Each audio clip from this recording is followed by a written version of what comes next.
Morning, YouTubers. Well, I guess the current discussion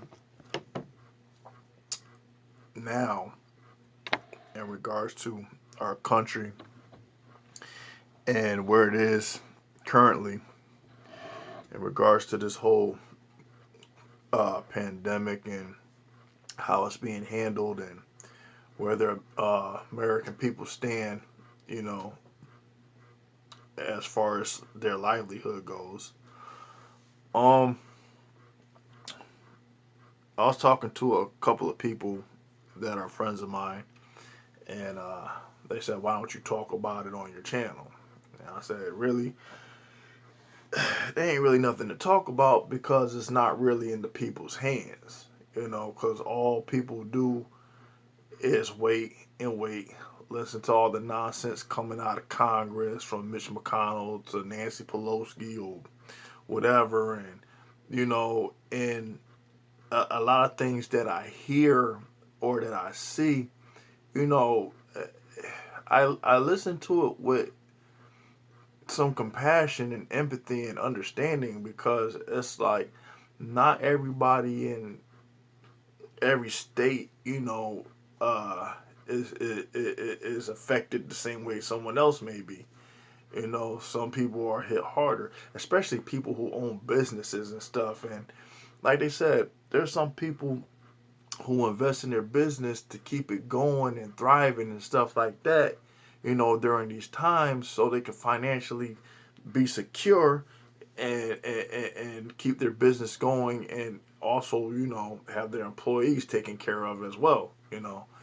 Um, but unfortunately, they, they in some states they're quick to mandate shutdowns and stuff, and their reasoning or rationality is, the surge is getting more and more and more greater, so we have to exercise precaution. But you're quick to tell people that, okay, we're going to restrict you from either going to work, you have to stay indoors, this, that, and everything else, but you don't offer anything to help them survive as far as paying their bills, putting food on the table, making sure the rent or the mortgage is paid or whatever, so they're not kicked out. Because when it's all said and done, people are going to play politics with this whole vaccine mess. You know what I'm saying? They figure out how they could profit off of that. And it,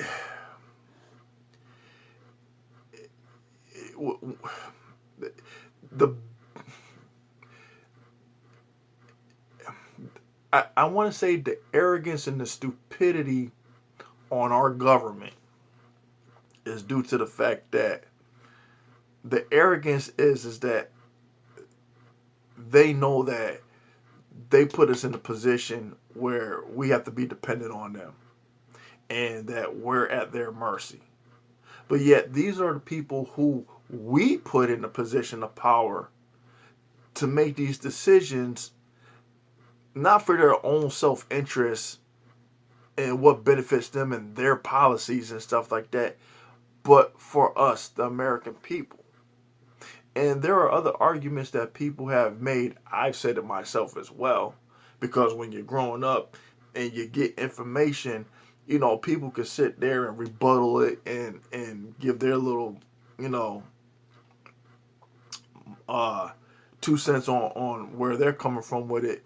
But you cannot deny and say you're lying or this isn't true when you know it to be such, when the facts have been presented over time in history that when we have these wars, there's no question to say, hey, we're going to throw a big budget at the military. When we go and demolish other countries, bombing the hell out of them, drone strikes, whatever, and then we throw them money to help rebuild their society or whatever, under whatever democracy it is that we say these are the stipulations, whatever. You know, it is nothing for us to come to quick decisions, to come to the aid of other people. No questions asked. No, month after month after month after month sit downs and negotiations from Republicans and Democrats. No, it's up. Let's just pass this through, over and done with. Boom. But when you're dealing with the pandemic, and this is the problem that people have, because the power of media,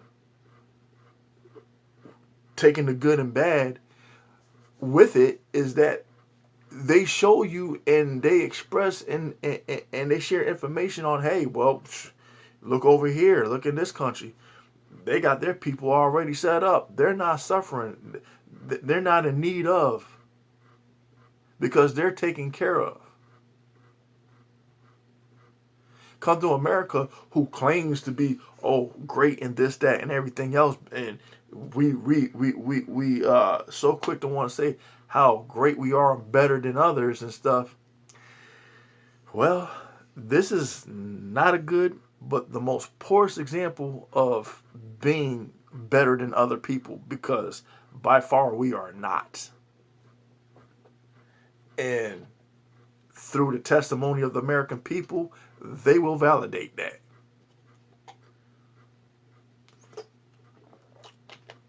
When people sit there and talk about, oh, well, if you don't like America, it's not a, and that's the stupidity and the dumbass rhetoric that people want to throw up in there when they're on the side of the elites.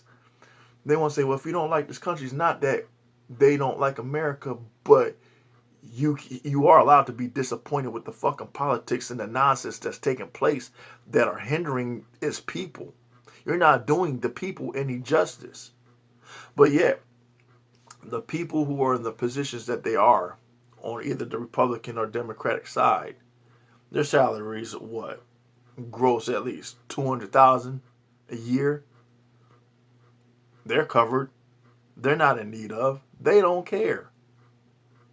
And they look at us like we're nothing but peasants.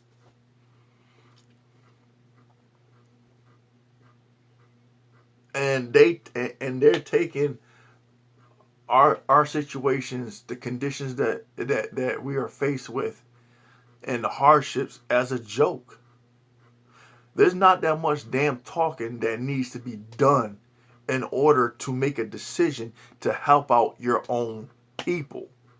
It doesn't take that long to run to the aid of other people. So why is it a problem when it comes to your own? And people are getting to a point where they're getting sick and tired of it. Now, I'm going to say this. And I'm hoping this grabs the attention of those. I said it once before. And I said it in reference as an example when it came to the black community, but scratch that. As Americans, this is what we need to do. We need to say, the government, put all our differences aside, because that petty nonsense is what they depend on. The division is what they seek and hope that takes place amongst us. Because as long as they could put that wedge of division between us, and we can't come together on common ground for the most simple necessities or basic necessities and stuff, then of course they're going to be the ones to control and dictate how, or micromanage how, our situation. But when we say F you, and our numbers are greater than theirs by far, and we say, you know what? Well, since they put us in this position where, we have to abide by these rules, F the rules. F the shutdowns. Take precaution to make sure your health is intact, and that you're not violating or putting in jeopardy the health of other people. I'm for that. Take necessary precautions, but at the same time, we need to come together and work together as a people, as a united nation.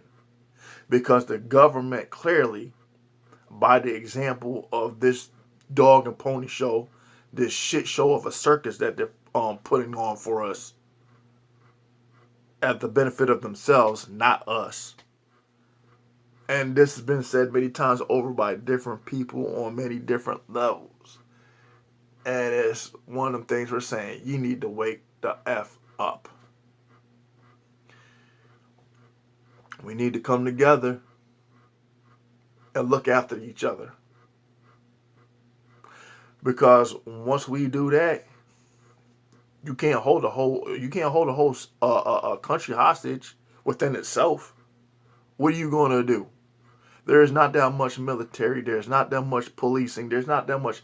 When you got more of the masses and less of the how shall I say, controlling entities, because there aren't that many in the body of Congress. So while we depend on the mayors, the governors, the senators, or whoever to decide our fate, so to speak, we need to take matters into our own hands and do for self. Because this sitting idly by just waiting for them to be our savior, so to speak. They ain't saving shit. They're not. At most, we're nothing but guinea pigs. Truth be told, you can say I'm drinking the Kool-Aid, which literally I am. But on a more serious note, no, I'm not. I'm not. There are people who are suffering unnecessarily.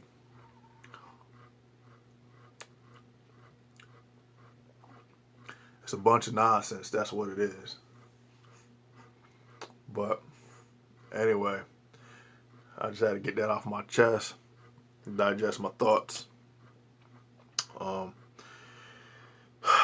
Until next time, until next video, everybody be safe. Take care of yourselves. You know, we need to unite. This is the time when we need to unite. And like I said before, other countries are just laughing at us. We are our own worst enemy. And that's the sad truth.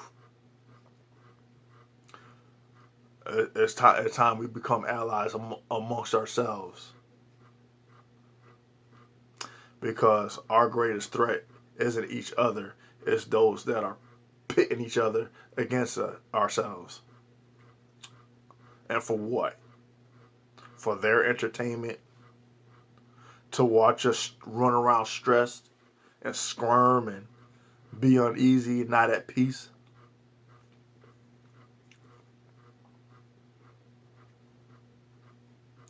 But before I go, I did want to point this out. There are those that are making it through this pandemic, and the example that I will point out will be that of such like my father, who was retired, is getting Social Security, a mother disability, and his retirement. The pandemic is not affecting him. The only thing that brings concern is the condition of my mother's health. That's the only concern. Other than that, financially, they're not hurting. How many Americans are in my parents' position? Something to think about. But for real this time, be safe. Be well.